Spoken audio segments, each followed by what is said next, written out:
Hello everyone, this is Garrett, and this is Garfield, Cottonyak for the Sega Genesis and Sega Mega Drive.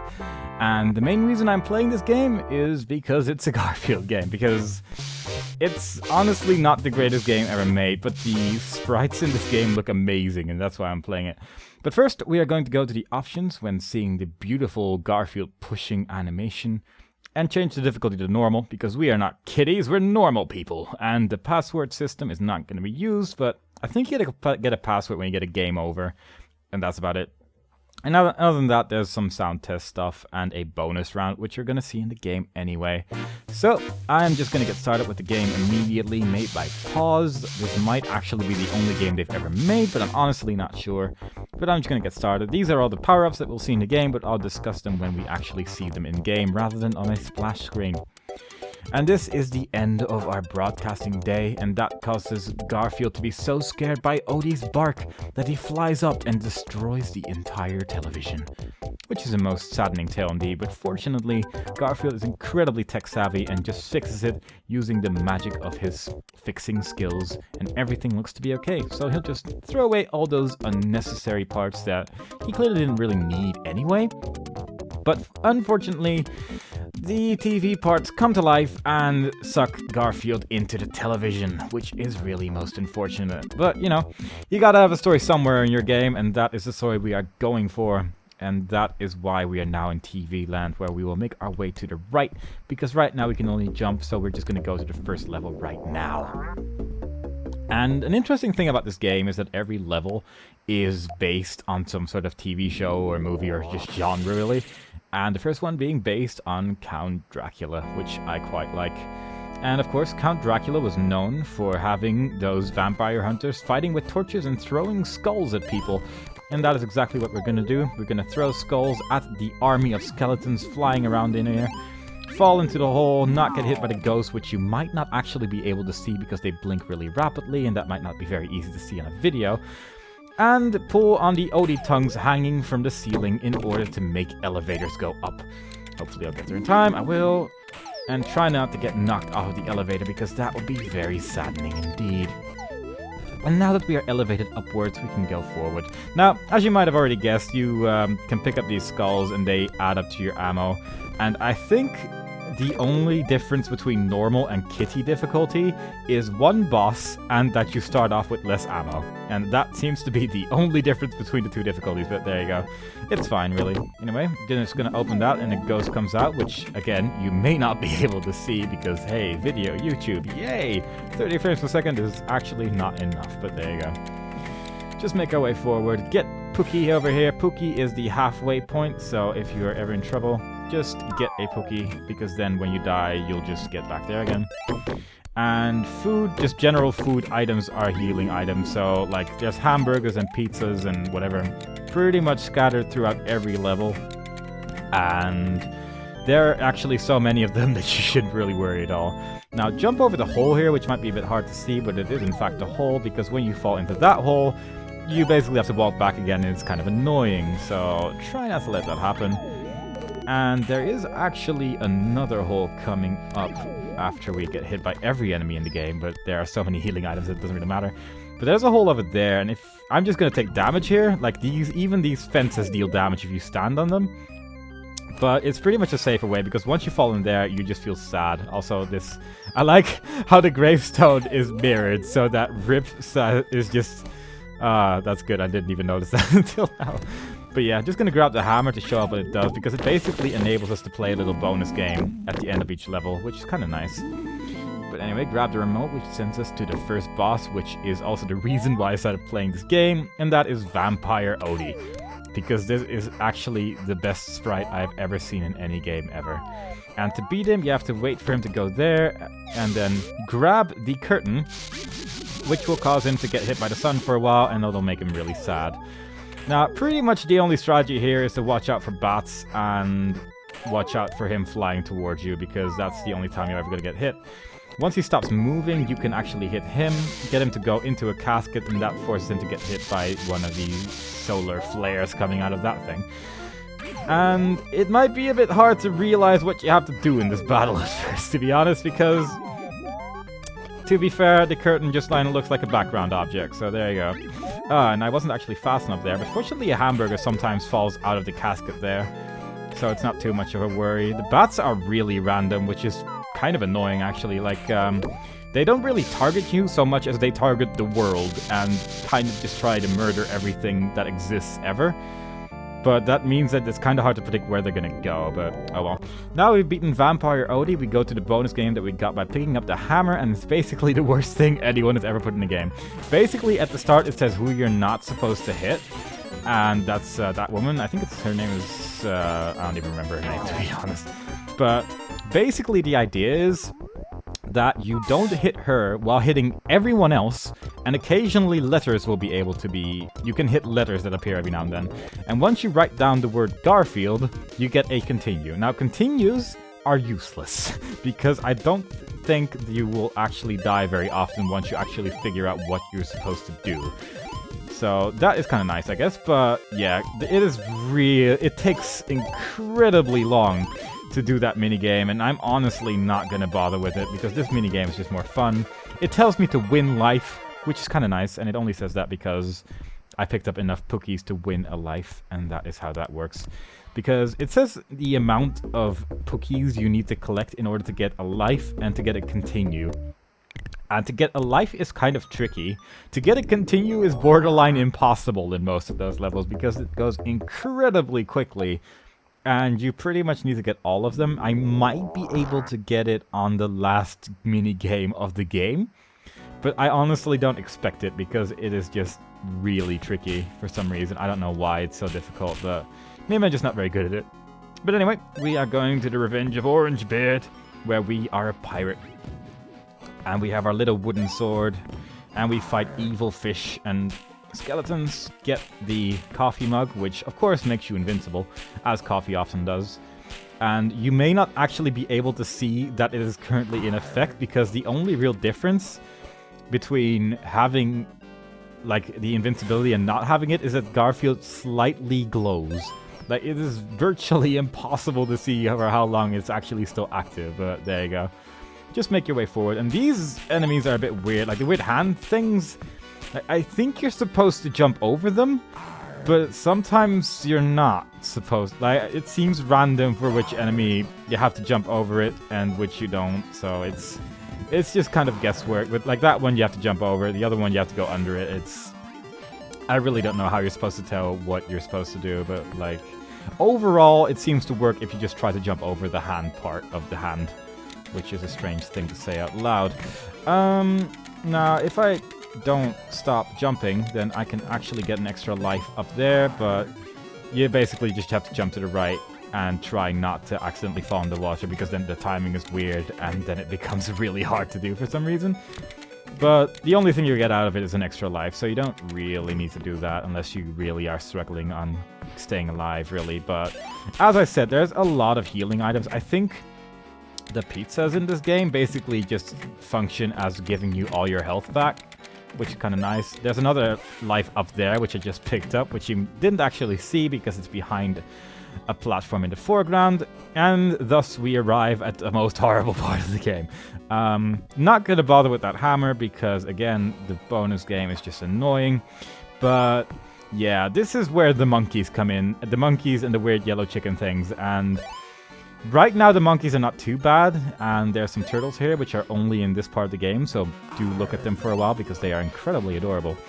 But the monkeys in a second will be the most frustrating thing anyone has ever thought of to use a monkey for in a game, but there you go. Get to the remote control and we end up in the jungle where we fight plants and evil beings. Once you kill a plant, you can actually jump on top of it and you'll end up in one of the trees. And this is where we have to go all the way to the top of the trees. And we do this by climbing up. You can actually jump in the water here. For some reason, it propels you upwards. So you can kind of get on top of the trees this way. But we have to go all the way up. And the monkeys are going to pretty much be the main problem here. Because whenever you get hit by a monkey, you lose all momentum. And if you're hanging onto a vine, you'll basically fall off. So that's kind of a problem. And another problem is that I didn't jump there. But if you fall into that specific part of water for some reason, you fly to the moon. I'm not really sure why that happens, but there you go. can I get to there from here? Oh, I can, cool.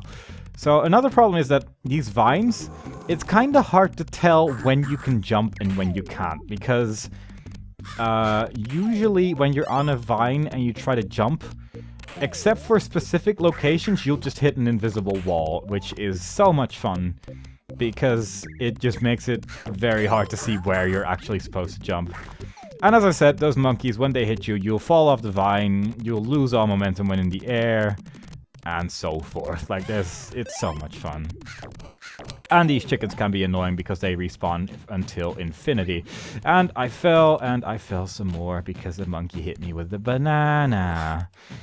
And that is why this is probably my least favorite part of the game, because, as I said, like, if I jump here, you'll just hit an invisible ceiling, and I don't see why.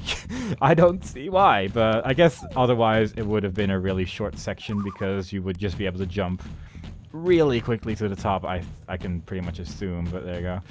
But this jump is kind of weird because once you're on the far left, if you jump up, you won't actually grab the ledge again. And because of that, you'll be able to land on the platform under it, but at the same time that also means that with other places you'll just fall down, and that's kind of annoying. Okay, I don't actually quite... Yeah, okay, I have to go to the right here, but...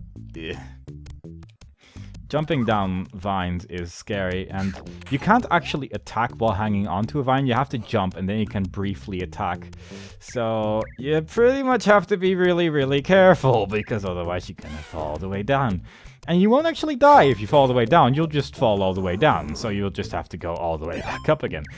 A nice thing, though, is that enemies do stay dead, so the more enemies you kill, the easier it will become. But it is still annoying to climb all the way back up again.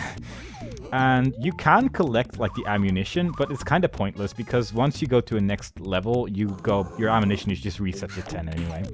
Anyway, jump to the left and swing your sword, because there's an extra life that you can only grab by swinging your sword for some reason. I'm not really sure why.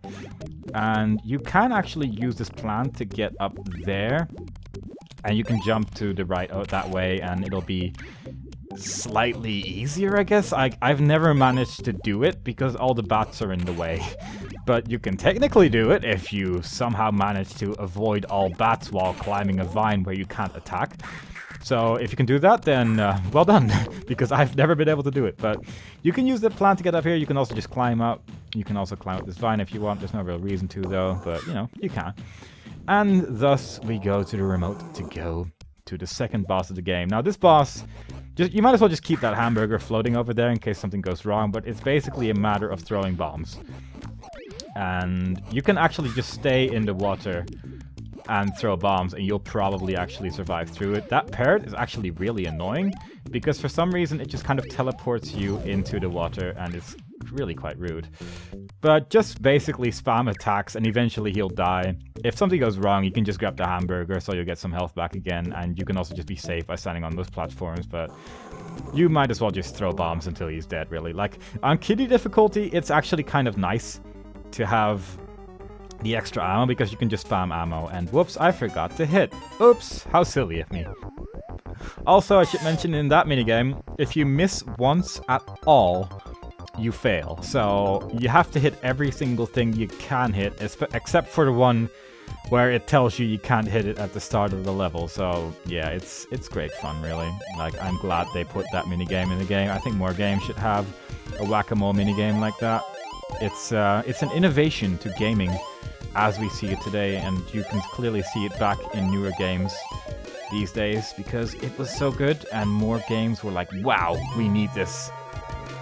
Holy crap, I want to continue. How did that happen? Okay, well, at least I got that on video. That's kind of nice, I guess. But yeah, I really don't expect that to happen. And I'm already at 7 lives, and the maximum is 9. And I think this is actually the first Garfield game that has lives that actually did the 9 lives thing, which I'm kind of surprised of. Like, there's so many Garfield games, and this is like one of the few that actually does that. It's really strange, but there you go. We make our way to the next level, which plays in the prehistoric lands, and we are the cave cat with the best fangs in the game. I would have liked it if these fangs were in the Dracula level as well, but you can't have everything really. And our weapon is now a bone instead of a wooden sword, and we can throw fish bones at people, which is pretty sweet. I do like fish bones, so there you go. Make our way here, wait for the rock to go up from the wah-wah, and go to the right. These crabs are actually really dangerous because their range is kind of ridiculous, but there you go. Another thing about this game is that you can actually just explore, because there are areas which are just dead ends, but there's like a bunch of like power-ups and stuff, so it is kind of nice in case you run out of health or something, because there's just a bunch of places with like extra health and stuff like that. But now we are going to the best character in the game, which is this fish who looks very confused, and once you stand on top of him, he looks even more confused. Blows up and then sends us up here, and then we never see him again. I wish they used that fish more, because that is probably my favorite character in the game. And he appears for like 5 seconds in the entire game. It's kind of sad, really, but there you go.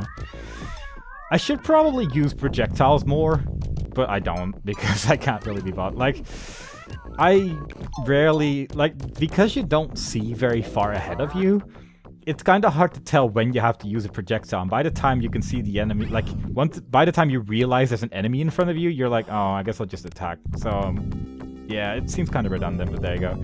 Now, we can push this boulder, but you might as well not, because you can just climb up here. And as you know, back in the prehistoric time is when cheese fondue waterfalls were figured out, and that's where cheese fondue comes from. So jump on top of the broccoli, falling down the cheese fondue waterfall, and make your way to the left, and make sure the Odie cloud doesn't hit you, because for some reason Odie is a cloud now, and he shoots lightning in your face because apparently he hates us, which is quite rude, but you know, it is Garfield, so it's kind of understandable, I guess, but still not very nice of Odie to do stuff like that. And I climbed up here, which I shouldn't, because I have to go over here and hold on to the cheese string while killing Odie cloud, and hit the caveman throwing bones at us, because he is not a good friend of us at all. Watch out for the mice that breathe fire here, because I'm saying all this out loud and it doesn't sound very normal, but there you go.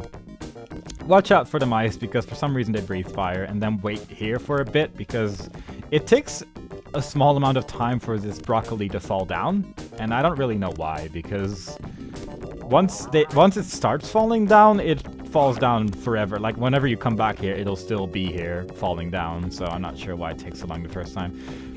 But there you go. Climb your way up, make your way up the branch, boing, and forward.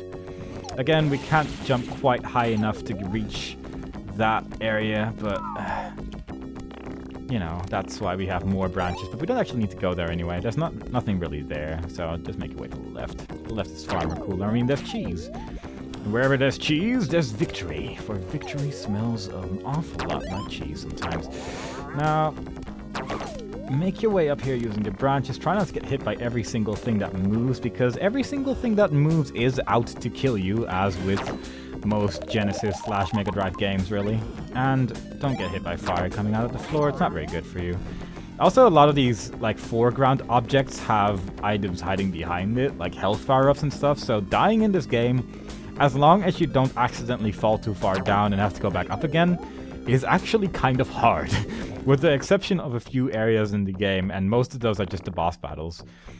Now, this boss battle is interesting, because first of all, it's Dinosaur Odie, and that is, well, it's great, really. But another interesting thing about this boss battle is something that happens roughly 50% of the time, and somehow the testers didn't notice, is that once you hit him, he goes back up again, and then there's a chance he jumps out of the boss battle, like he almost did over there.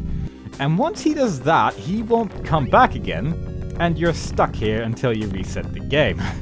And that is kind of a problem, so try not to get stuck forever. But I'm honestly not even super sure how to avoid. Like, I think you just have to hit him in specific spots to have it happen. But I have it happen like 50% of the times I fight this guy, because it already is getting really close to where it just hits the edge like that, and it's kind of scary, especially since this boss is kind of tricky with the rocks falling down, and some of the rocks not actually having shadows, so you can't actually tell where it's going to land. And please don't jump away, please. Okay, good. I only have to hit him one more time now with one of the large rocks, so I'm just going to wait for him to go back again. and then everything should be good. I'm not really sure when Garfield starts dancing, but it's pretty cool when he does. The rocks can still hit you after Odie dies. I don't think Odie can still hit you, but just be careful the rocks don't kill you, because that is really annoying, and it has happened to me before, so yeah, just be careful, really. And another commercial break, because these are incredibly exciting. We have to actually get 35 cookies to get a continue now, and I'm gonna go for it because I managed to get 1, and now I believe in myself very vigorously. But I do like the message win life, so I might just try going for 30 instead and pretend that I wasn't going for 35 all along and just failed miserably, because I'm pretty sure everyone is going to believe that one. I'm not really sure if there's any benefit in not just going slow the entire time. I do get to win life, so that is kind of nice. I needed like 3 more, I guess, to get a continue, but there you go. But yeah, it doesn't look like there's really any disadvantage of going really slow, but at the same time, I did try going slow once, and then the game just ended without me getting anything at one point, so I don't know, like, it's very strange how that works.